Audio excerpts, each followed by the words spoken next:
La nouvelle fait immédiatement la une des journaux, se répand dans le monde entier.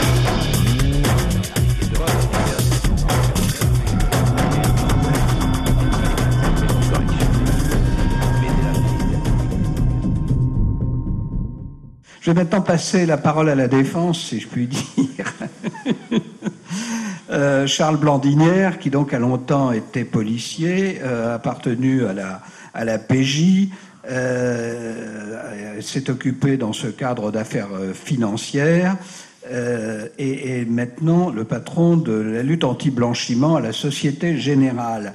Et il va sans doute vous expliquer quelles sont les mesures qui sont prises pour justement éviter tous les écueils dont nous avons parlé et comment lui voit les choses du point de vue des banquiers. Je lui passe la parole.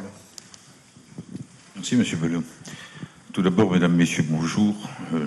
Ma première préoccupation, c'est de vous dire tout le plaisir que j'ai d'être ici.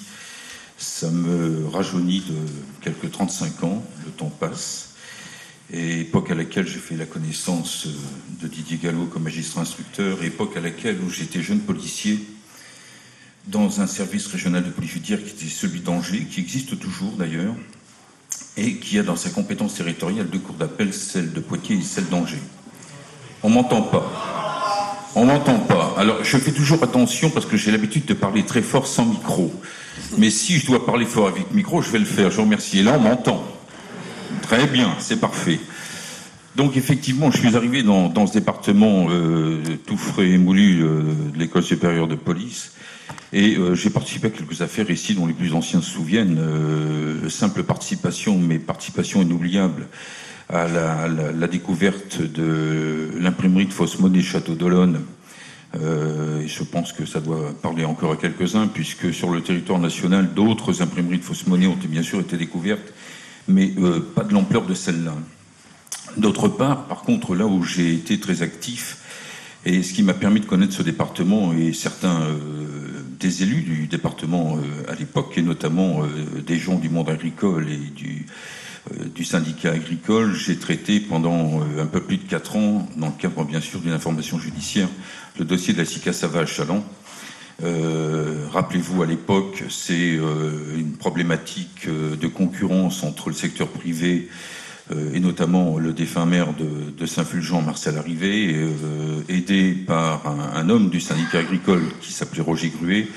Et face à eux se trouvait un député PSU, un des plus jeunes d'ailleurs, Bernard Lambert. J'ai gardé en mémoire cette affaire comme une affaire exceptionnelle pour ce qui m'a concerné, dans la mesure où elle m'a permis de mettre les bouchées doubles, voire triples, dans l'approche judiciaire, pénale, sur des dossiers complexes, comme le disait Didier tout à l'heure, de droit des sociétés, et en même temps une approche, je dirais, très vendéenne, puisque ce département a bien évidemment beaucoup de spécificités et beaucoup de chocs de culture à l'intérieur du dossier de la SICA Savage Chalon. C'est comme ça que j'ai appris d'ailleurs que le canard noir de Chalon avait été effectivement implanté dans la région pour lutter contre le paludisme. Je dis ça comme ça. Donc voilà, donc tout ça pour dire que je suis ravi d'être ici.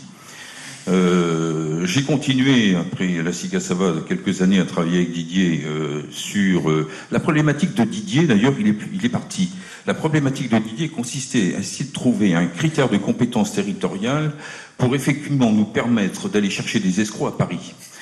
Et nous avons grandement réussi, fait grâce des dossiers, mais nous avons grandement réussi effectivement à l'époque, et nous avons traité quelques belles affaires. Ensuite, j'ai vécu ma vie, je suis reparti vers la direction centrale de la police judiciaire, puis l'expatriation, puis un retour sur des dossiers avec des magistrats et magistrates dont vous avez entendu parler, dont on parle encore, notamment depuis les élections européennes. Je pense en particulier à Eva Joly, mais pas seulement. Je pense à Laurence Wisniewski, à Jean-Claude Zanotto, des grands noms de la finance instruction TGI Paris. Aujourd'hui, effectivement, donc après un passage de près de 4 ans à l'inspection de la commission des opérations de bourse, en fait aujourd'hui l'autorité des marchés financiers, j'ai décidé de quitter l'administration. Proposition m'était faite par, dirait mon voisin de gauche, les suppôts du capital, pour effectivement aller exercer mes talents ou supposés talents au sein d'un des établissements quand même bancaires les plus importants, bien sûr de France, mais également au niveau européen. Qui fais-je dans cet établissement ? Je tente, parce que, restons modestes, la lutte est effectivement difficile. Je tente de prévenir, pour ce qui concerne l'établissement, je tente de prévenir ce qui est considéré comme un risque opérationnel, c'est-à-dire un risque au quotidien grave par définition, qui est le risque effectivement de prêter notre concours, évidemment de façon inconsciente, je vous rassure tout de suite, bien sûr, au blanchiment et au circuit de blanchiment nationaux et internationaux. Pour faire très court, le blanchiment est une infraction récente dans le Code pénal français. Il est défini par un article 324.1 et 2 du Code pénal. Et le blanchiment, c'est facile à comprendre, consiste à essayer d'intégrer dans l'économie légale des fonds qui proviennent d'une activité illégale. Logique. Étant entendu que les blanchisseurs ne sont pas toujours, bien évidemment, les auteurs des crimes et délits qui leur ont permis de se procurer, pour faire simple, des fonds dans des proportions importantes, souvent. Et le blanchisseur est parfois celui qui, d'ailleurs, en a fait un métier. Il existe effectivement, nous le savons, des circuits dirigés par des blanchisseurs professionnels.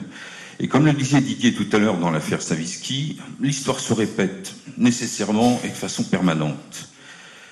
Pour effectivement blanchir des capitaux à la provenance effectivement illégale, vous avez besoin de structures légales. Vous ne pouvez pas faire autrement que de parvenir à blanchir des dizaines, des centaines de millions d'euros ou de dollars si vous n'avez pas l'outil, si vous n'avez pas le support ad hoc. Alors il y a deux choses à distinguer. Et je vais parler de vous d'ailleurs, vous allez voir. Ça, c'est déjà moins rigolo, ce que je vais vous annoncer. Il y a d'une part la conception depuis 1990 dans ce pays de la lutte anti-blanchiment, c'est-à-dire que, pour faire très court, l'idée est venue à l'issue d'un séminaire mondial des pays les plus industrialisés de la planète à Paris en 1989, et à l'époque, le fléau majeur, l'argent qui provenait d'activités effectivement illégales, et pour le moins illégal, était l'argent qui provenait du trafic international des stupéfiants. Les Américains sont même allés, puisqu'effectivement le trafic international des stupéfiants, c'est comme le reste du marché légal, ils sont en dollars. Un peu moins maintenant depuis la mise en place de l'euro, mais enfin à l'époque, il ne se faisait qu'en dollars. Et les Américains, à l'époque, avaient eu l'idée, qui n'a pas été suivie des faits, de supprimer la couleur du dollar et de remplacer le billet vert par un billet bleu. Pourquoi ? Parce qu'effectivement, les Américains et l'ensemble des services de renseignement de la planète savaient qu'il existait, notamment en Amérique du Sud, on vous a toujours parlé des cartels colombiens, etc., etc., mais enfin, rassurez-vous, si j'ose dire, il n'y a pas qu'eux qui font du trafic de stupes sur la planète. Ces gens-là avaient des stocks de billets, de liquidités si importantes que les dollars étaient contenus dans des sacs. Et effectivement, la problématique qui se posait à l'époque était de savoir comment cet argent pouvait être utilisé. Parce que blanchir une petite somme d'argent, ça va, une somme de moyenne importance aussi. Blanchir 10 millions d'euros, croyez-moi, c'est pas si simple. Ça, c'est le premier sujet. Par conséquent, la loi en France, le dispositif a été mis en place à partir de 90, dans le but de lutter contre, effectivement, cette délinquance en particulier. Et puis, au fil des textes et des nouvelles lois, pour faire simple et vite, on a eu une première modification des textes en 96.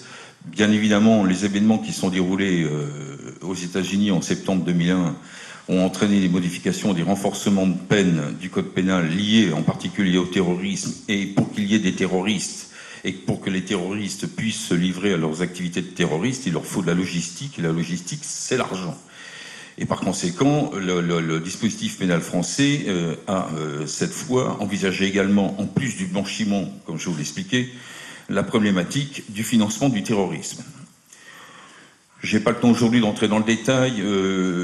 D'un point de vue national, et pour ce que j'en sais, le financement du terrorisme dans notre pays consiste surtout à tenter d'identifier des réseaux de financement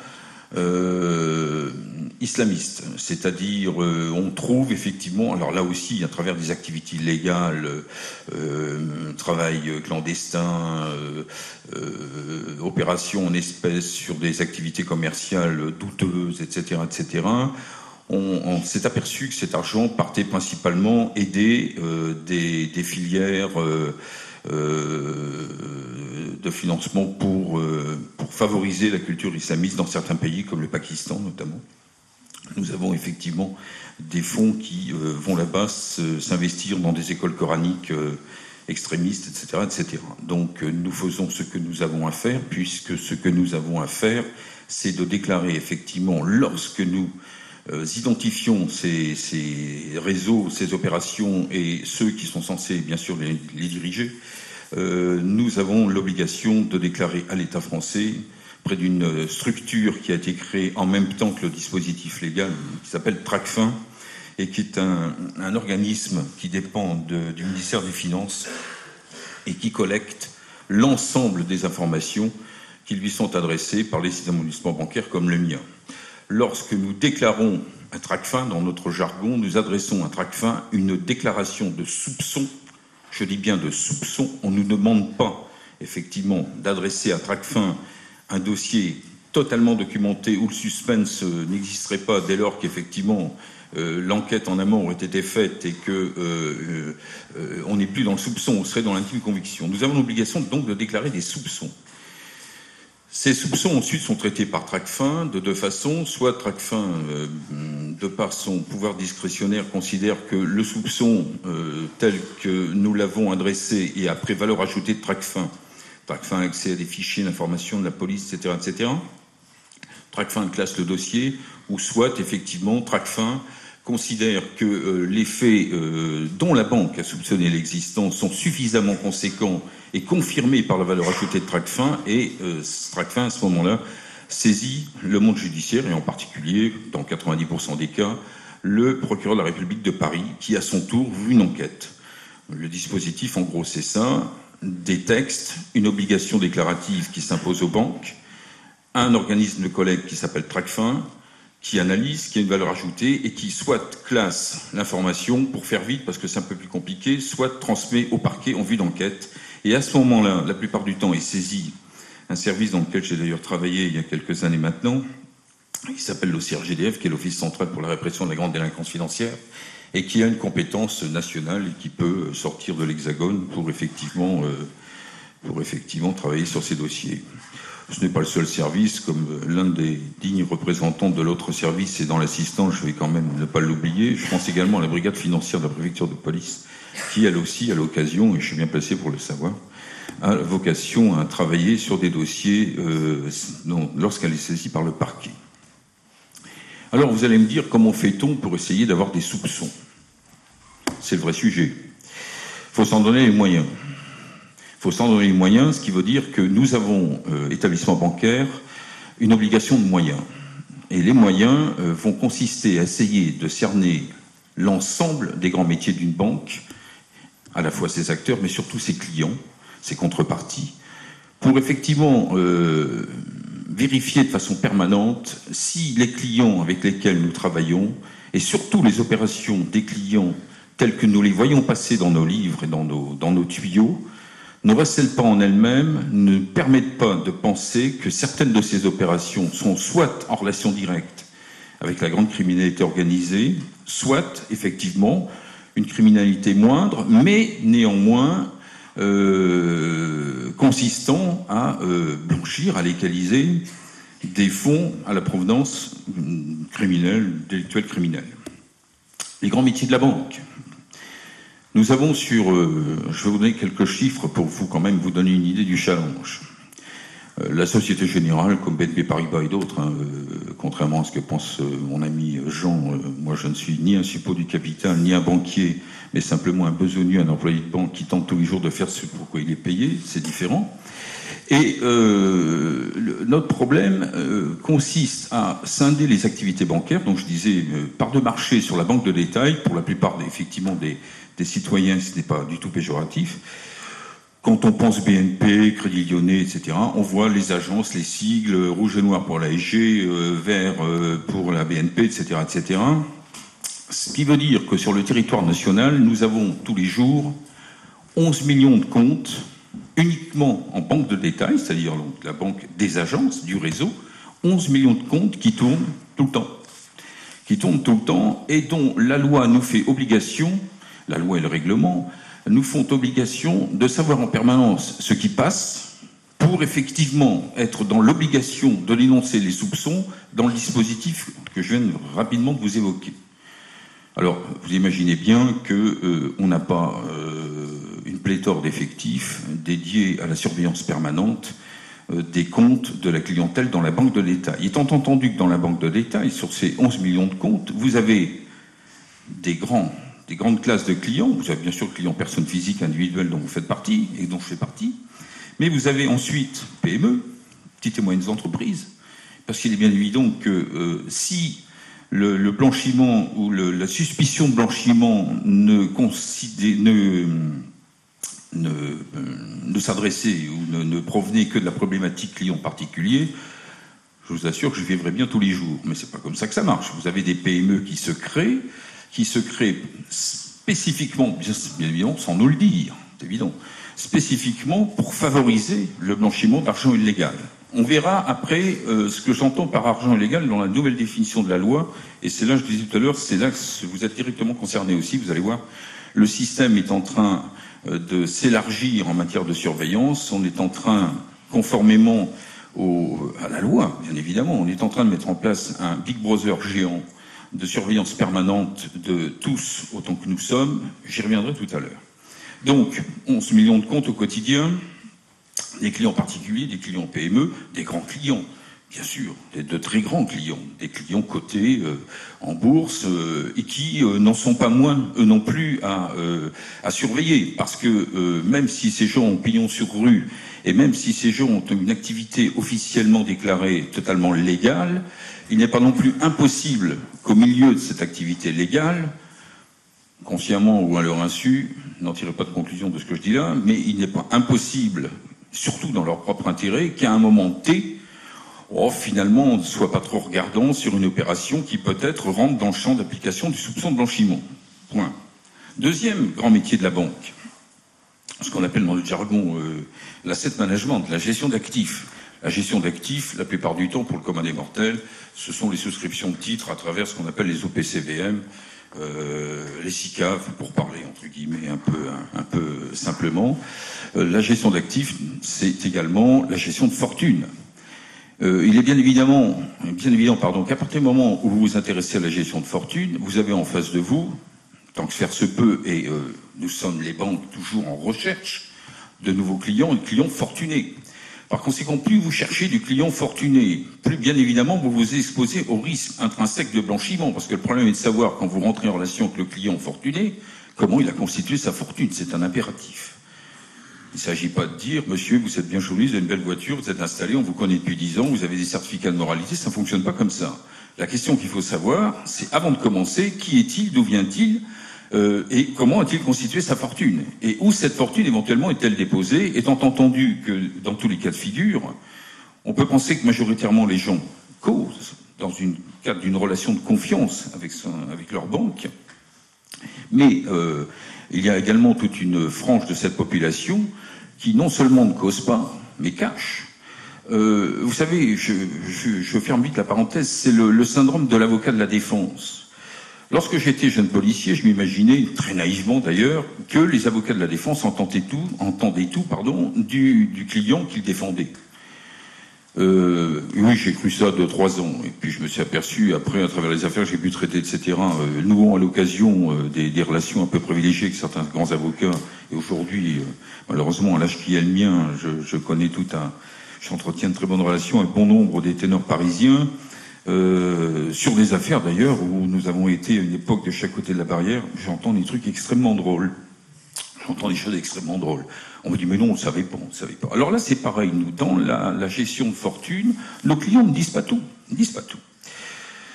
La troisième activité, qui n'est pas la moindre dans l'activité d'une banque comme la nôtre, c'est l'activité dite de banque de financement d'investissement. Jean, tout à l'heure, a fait une petite allusion effectivement à la sophistication de certains mécanismes avec des raccourcis faute de temps qu'il a, étant un peu, en quelque sorte, un peu le chevalier de l'Apocalypse. Mais je dirais que la banque de financement d'investissement, par définition, elle existe, et puis il n'est pas concevable qu'elle n'existe pas.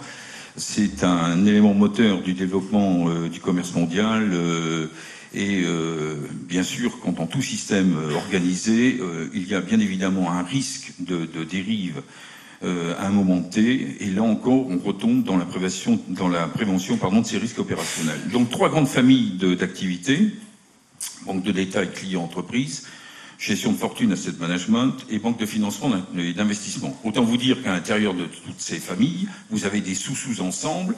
À titre d'exemple, en ce qui concerne la banque de financement d'investissement, on intervient dans les marchés dits des commodities, c'est-à-dire les marchés de matières premières, avec malheureusement les principaux pays qui ont dans leur sous-sol des matières premières qu'ils exportent vers des pays comme le nôtre, parce qu'on aura pour l'instant toujours besoin de pétrole, on aura toujours besoin de fer, on aura toujours besoin de ce que d'autres ont dans leur sous-sol. Et il est évident que les sociétés de trading, des sociétés qui commercialisent, qui importent et qui exportent, y compris bien sûr au départ de ces pays, sont des sociétés que nous surveillons parce que ça induit des variations de prix, ça induit peut-être parfois des commissionnements occultes, ça induit, lorsqu'il y a commissionnement occulte, il faut les payer, les commissions. Donc il faut bien utiliser effectivement des tuyaux et des circuits qui permettent de le faire. Alors comment sommes-nous organisés? Eh bien écoutez, de façon, j'estime, puisque je connais cette maison, voilà, bientôt ça fera 7 ans le 1er juillet que j'y suis, et contrairement à ce qui peut se raconter, nous sommes, dans le cadre de l'obligation de moyens dont je vous parlais au départ, nous sommes réellement organisés. L'organisation, par définition, est perfectible, mais sachez, je ne vais pas faire pleurer Jean, mais sachez que, bien évidemment, les outils que nous avons mis en place sont des outils qui, bien sûr, nous coûtent de l'argent, beaucoup d'argent. Alors vous me direz, quand on fait beaucoup de bénéfices, il n'y a pas, finalement, de problématique pour investir dans des outils de surveillance permanente, c'est vrai. Enfin, quand on en fait moins, c'est quand même plus problématique. C'est la difficulté de chacun vis-à-vis de son portefeuille. Pour ce qui concerne la banque de détail, je vais vous expliquer comment nous, vous surveillons. Intéressant, je pense. Alors, comment faisons-nous? On vous classe par grande famille. On vous classe par grande famille, on vous prend les tranches d'âge étudiants, les tranches d'âge jeunes professionnels, les tranches d'âge hommes mûrs, travaillant, mariés, pas mariés, nombre d'enfants, salaire, propriétaire, pas propriétaire, etc. Solde moyen des actifs, de ce qui transite par les comptes du client, etc., etc. Et on rentre ça dans un immense bazar informatique que nous avons mis en place en début d'année 2005 et que BNP Paribas a tout de suite pris derrière nous en 2006, qui est pour la partie informatique, enfin pour tout ce qui est outils, nous sommes comme fournisseur IBM, et pour la partie contenu, je dirais pour la partie intelligence, nous travaillons avec une boîte anglo-saxonne qui s'appelle Searchbase. Ces familles, ce paramétrage de famille, chacun d'entre nous est dans ces familles.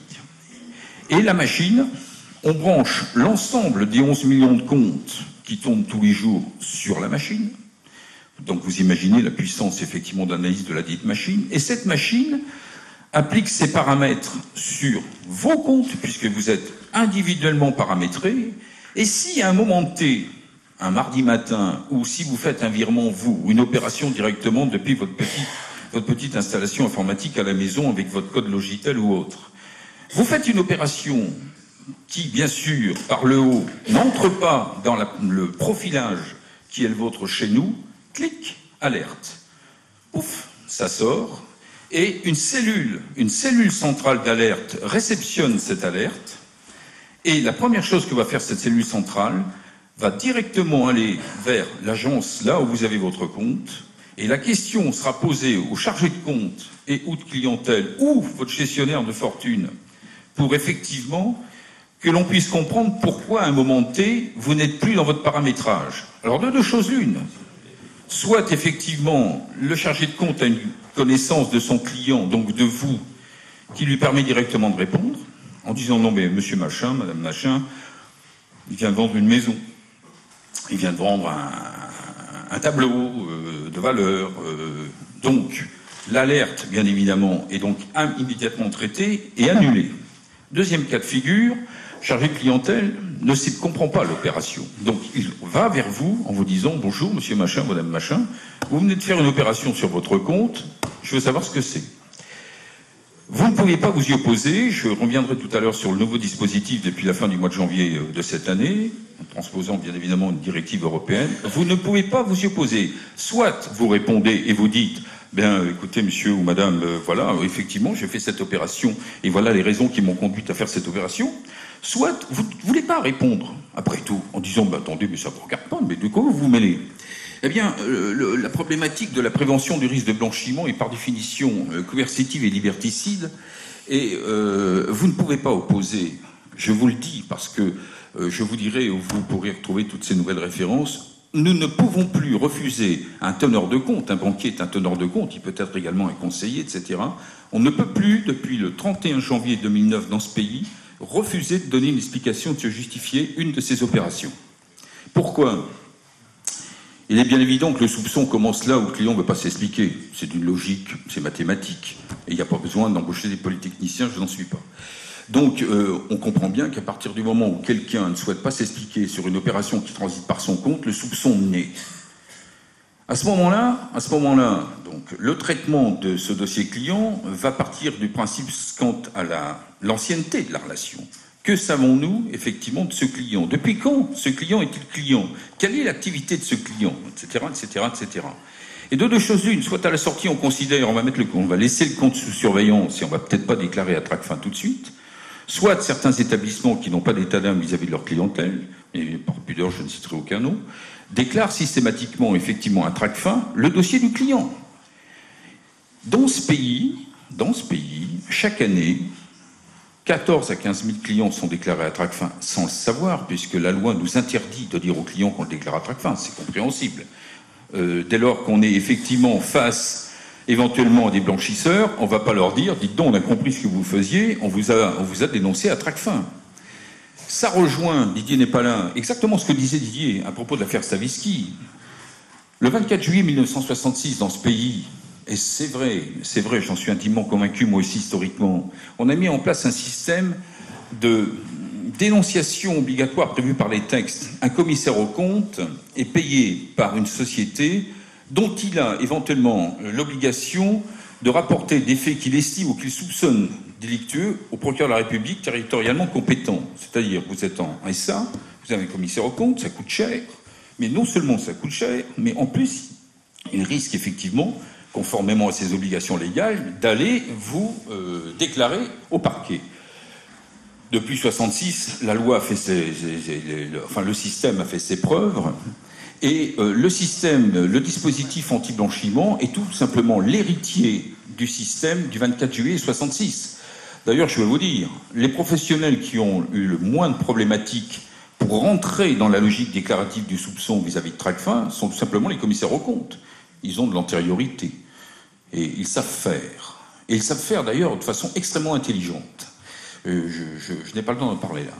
Donc nous sommes dans une démarche où effectivement vous risquez à un moment T de faire l'objet d'une déclaration, vous ne le saurez jamais. Néanmoins, l'État s'est aperçu, et notamment depuis 1996, qu'en élargissant le dispositif obligatoire en matière de déclaration, on est parti, comme je vous le disais, du trafic international des stupéfiants. On a élargi à partir de 1996 et surtout à partir d'une loi de février 2004 les obligations déclaratives à d'autres grandes familles d'infractions, la corruption, suivez mon regard. Si vous regardez effectivement le classement fait par quelqu'un que j'aime beaucoup au titre de Transparency International, monsieur Lebecq, vous verrez que nous sommes quand même malheureusement, sur 170 pays, 170 nations, nous sommes quand même dans le peloton de tête pour ce qui concerne les problématiques de corruption. Faut pas se leurrer, c'est endémique. Mais la problématique, c'est que l'argent de la corruption peut bien évidemment également être blanchi. Si, de par votre fonction, votre position, et moi je ne vise personne en particulier, parce que la corruption concerne également tout autant dans le code pénal français les citoyens investis d'un mandat public, comme d'ailleurs les citoyens d'entreprises privées. Je veux dire, dans un service achat d'une grosse entreprise, un responsable des achats d'une grosse entreprise de droit privé peut effectivement être corrompu pour choisir et privilégier plutôt un fournisseur qu'un autre.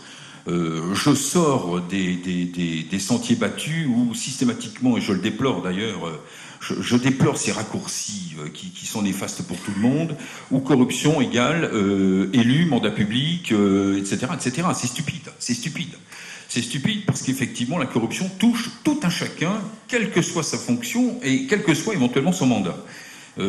Sortons de ce contexte-là.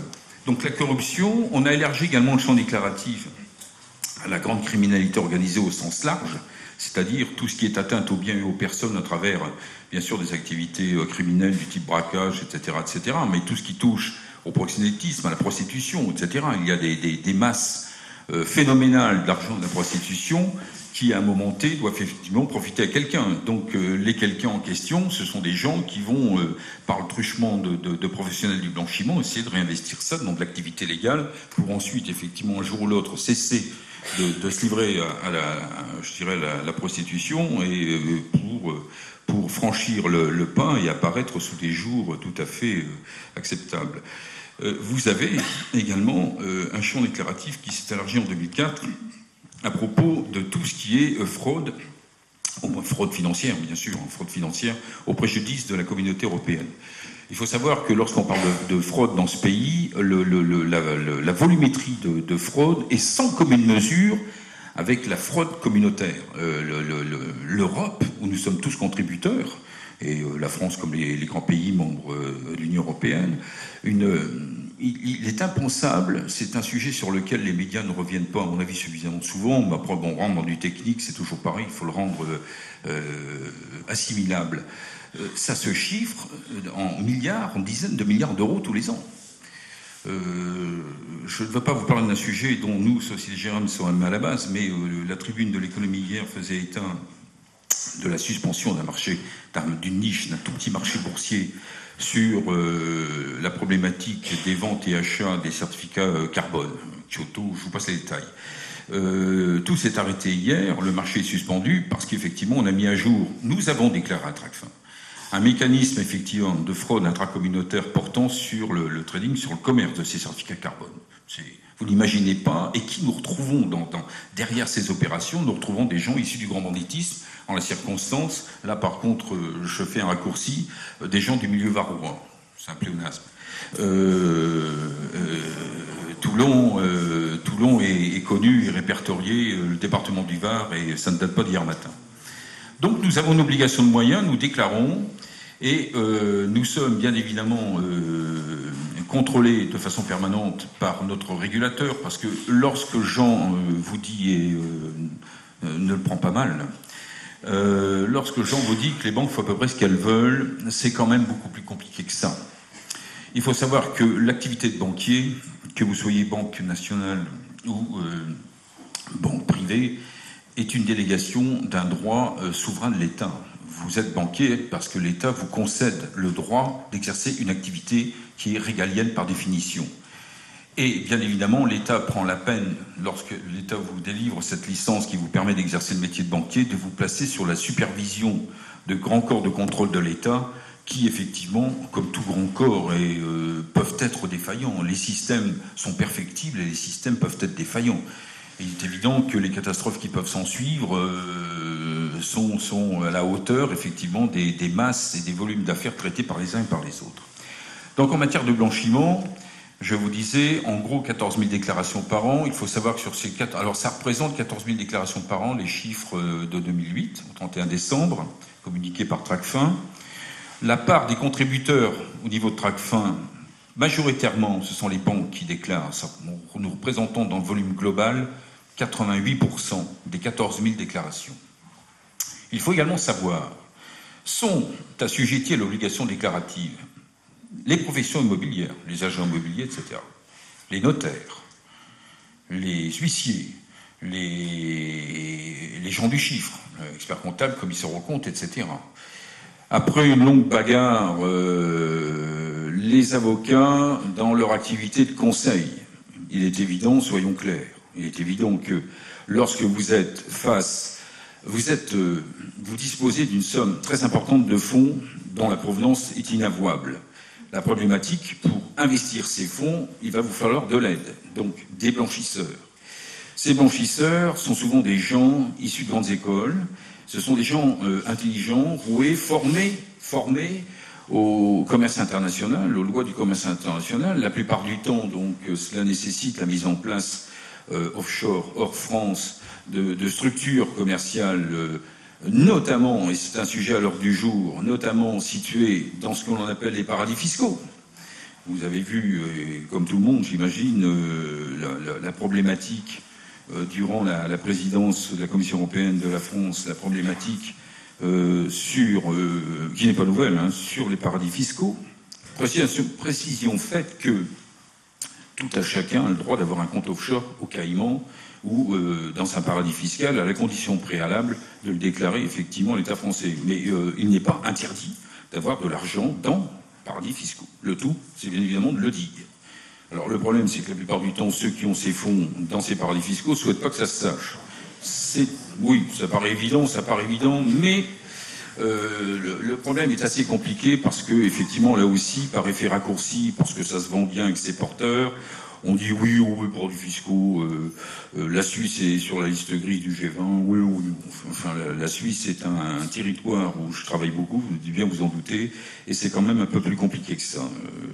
La Suisse est un pays régulé, et on a tendance à confondre effectivement des dispositifs d'ordre pénal qui sous-tendraient que lorsque effectivement l'État français, ou dans le cadre d'une information, etc., on ne peut pas avoir accès à l'information. Il est très dur d'avoir accès à l'information, mais on peut encore dans ces pays avoir accès à de l'information. C'est beaucoup plus compliqué, mais ça on ne vous le dit pas, d'aller chercher l'information au Delaware, qui est un des États des États-Unis, qui ne figure sur aucune liste grise, et qui est, à mon avis, le pire territoire offshore en matière, effectivement, de secret absolu bancaire et fiscal, et qui abrite des milliers de sociétés dont je dirais, ces sociétés bénéficient d'un privilège donné depuis la fin des guerres indiennes aux réserves indiennes et à leurs dirigeants. Vous avez également, et là aussi je ferme la parenthèse rapidement, on ne parle pas suffisamment de certains territoires de la couronne britannique, et en particulier les îles Kerch-Weddallik, les BVI, avec Jersey et Guernesey, où là aussi on est confronté à une problématique de secret fiscal, et sans doute, ce n'est pas moi qui le dis, mais les experts internationaux, on sait que transite effectivement sur ces territoires une bonne partie des capitaux provenant d'activités totalement illicites. Je n'ai pas regardé l'heure, je vous prie de m'excuser, monsieur Volum. Il faudra conclure. Non, très bien, mais c'est très bien, j'ai fini. C'est parfait. C'est parfait. Non, mais j'ai quand même une certaine habitude, je sentais la demi-heure approcher. Alors, je vais terminer par le meilleur, c'est normal, hein, c'est le dessert. L'ordonnance du 30 janvier 2009, l'ordonnance 14/2009, a transposé une directive européenne qui était d'octobre 2005, et qui ne concerne que la prévention donc, et la lutte contre le blanchiment des capitaux provenant de l'argent criminel et le financement du terrorisme. On a sans doute fait, quelque part, le système a sans doute fait ses preuves, puisque que prévoit pour la première fois ce texte? Il a élargi le champ déclaratif, c'est-à-dire que la banque n'a plus seulement l'obligation de déclarer sur les grandes familles d'infractions dont je parlais tout à l'heure, donc tout ce qui est criminalité organisée, stupéfiants, proxénétisme pour l'exemple, corruption, etc., fraude, l'intérêt financier de la communauté européenne, financement de terrorisme.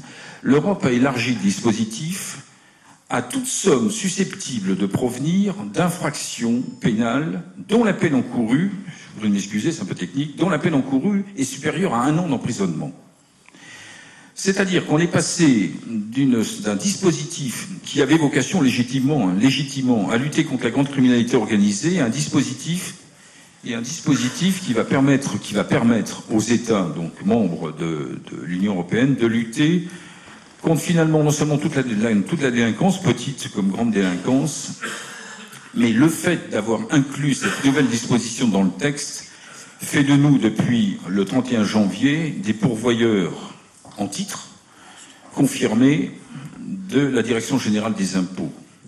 Car nous sommes, depuis le 31 janvier, nous attendons la promulgation du décret d'application, nous sommes tenus de dénoncer à Tracfin qui, courroie de transmission, Direction générale des impôts, tout soupçon de blanchiment susceptible de provenir de la fraude fiscale. À ce titre, j'insiste, à ce titre, vous pouvez aller voir, pour ceux qui ont des accès Internet et que ça intéresse, sur le site de la Fédération bancaire française, fbf.com, c'est facile à trouver. Vous trouverez un mini-guide qui va être diffusé à l'ensemble des clients particuliers de nos établissements bancaires, toutes banques confondues. Un petit document vert de 29 pages qui s'appelle « Pourquoi luttons-nous contre le financement du terrorisme et le blanchiment d'argent sale ?» Et dedans, on va vous expliquer, quand on vous posera la question de savoir d'où vient l'argent que vous déposez sur votre compte ou quelle opération vous faites, vous êtes tenu effectivement de répondre. On va également vous expliquer qu'à la demande, puisque vos dossiers vont être tous remis à niveau compte tenu des nouvelles exigences, on va vous demander communication de tout ce qui concerne votre propre fiscalité, votre patrimoine. Et vous serez tenu de répondre. Et si vous ne souhaitez pas répondre, vous ferez l'objet, parce que nous ne pouvons pas faire autrement, d'une déclaration à Tracfin. Et cette déclaration sera transmise à la Direction générale des impôts. Là, c'est plus mon métier, je ne sais pas ce qu'ils en feront, peu m'importe. Mais moi, je sais que cette obligation, je l'ai maintenant dans les livres et je l'ai au quotidien. Sachez également qu'en matière de conseil de gestion de patrimoine, etc., vous serez confronté à la même problématique et si certains d'entre vous bénéficient de l'aide et de l'assistance d'un conseiller en gestion patrimoniale, ne soyez pas étonnés par les questions qu'il va vous poser puisque nous avons l'obligation, de par justement le nouveau texte et de par donc la demande de notre supervision, la commission bancaire, donc bras armé de la Banque de France, de remettre à jour l'intégralité de notre portefeuille client. On a 11 millions de clients, dont je vous le disais, à titre d'exemple, personnes physiques, en France, sur simplement le réseau France. En ce moment, nous avons largement anticipé d'ailleurs, les dossiers sont entre guillemets remédiés, remis à niveau pour effectivement qu'à tout contrôle de la commission bancaire, nous soyons en mesure de démontrer que nous faisons bien notre travail et que nous anticipons si déclarations il y a à faire d'autres fiscales. Ça s'appelle du Big Brother.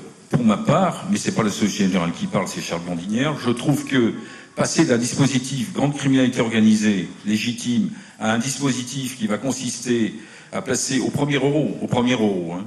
Alors on verra effectivement les conditions d'application du nouveau dispositif, mais au premier euro, l'ensemble de la population de ce pays, sous contrôle permanent des établissements financiers, mais pas seulement. Quant à la problématique de la fraude fiscale, je ne partage pas la tournure que les événements ont pris, sans doute de par ma culture d'ancien policier financier. Je ne pense pas que ce soit la solution, néanmoins j'en conclus là. Il y a un vieux fantôme récurrent dans ce pays, c'est de penser que le déficit budgétaire de l'État français équivaut à peu de choses près, avant les derniers mois, parce que vu ce qui s'est passé, mais avant les derniers mois, et ce depuis 30 ans, à peu près au montant effectivement des droits éludés volontairement, sciemment par le contribuable, et que si on parvenait à, d'une façon efficace, c'est-à-dire finalement forcer ceux qui voient passer les fonds à les dénoncer pour ensuite derrière à les mettre en recouvrement, on réduirait d'autant l'endettement du pays. C'est possible. Je n'en sais rien, je constate, je sais que la raison profonde est là, et qu'à travers cette volonté de moraliser, en fait, oui, l'État est comme tout un chacun, il a besoin d'argent, il n'en a pas, ou il n'en a plus, ou il en manque, et par conséquent, il faut essayer de remplir un peu les caisses. Voilà simplement ce que je voulais vous dire. Je vous remercie de votre attention et puis je vous souhaite une bonne continuation.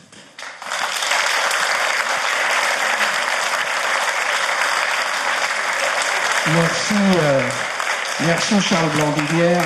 Vous avez compris que vous étiez surveillé de près, que vous étiez mis dans des tiroirs, des catégories. Excusez-moi, j'ai oublié quand même quelque chose. J'en ai pour 10 secondes. Hier, on vous a parlé, vous avez entendu parler effectivement de la problématique Madoff. Dans le cadre de notre surveillance, nous écrivions en mars 2003, j'ai 10 lignes, donc après avoir effectué toutes les vérifications nationales, internationales, propres, etc., Nous avons décidé d'interroger à la US Securities and Exchange Commission des relations professionnelles. À noter l'existence de sites internet de première importance qui permettent de savoir, puisque ces informations sont à disposition dans le domaine du public, si des personnes physiques ou morales régulées, ça veut dire contrôlées, ont pu être reconnues coupables de manquements réglementaires et ou d'infractions pénales. Donc nous citions les 2 sites en question. En ce qui concerne les frères Madoff, écrivions-nous. Il ne semble pas avoir fait l'objet de condamnation. Par contre, les archives de la SEC font état de 2 dossiers. On citait effectivement les références des dossiers que nous avions eus à partir d'une base publique, j'insiste, on n'a pas eu d'informations privilégiées, dans lesquelles Bernard Madoff et la société Madoff Investment Securities apparaissent directement. Dans cette affaire, que nous n'avons pas eu le temps aujourd'hui de décrypter, texte très long, notre correspondant SEC nous a expliqué que le mis en cause, un certain Mark Engeman, c'est d'ordre public, je ne dénonce personne, Portfolio Management, c'est un gestionnaire d'actifs, gestionnaire de fonds, aurait été condamné et professionnellement radié à vie. Nous avons imprimé les 32 pages de décision de la SEC, par assurant dès lors que 80% de son chiffre d'affaires était apparemment réalisé avec Madoff Investment Securities. Pour le reste, toujours en mars 2003, la réputation des frères Madoff est assez sulfureuse.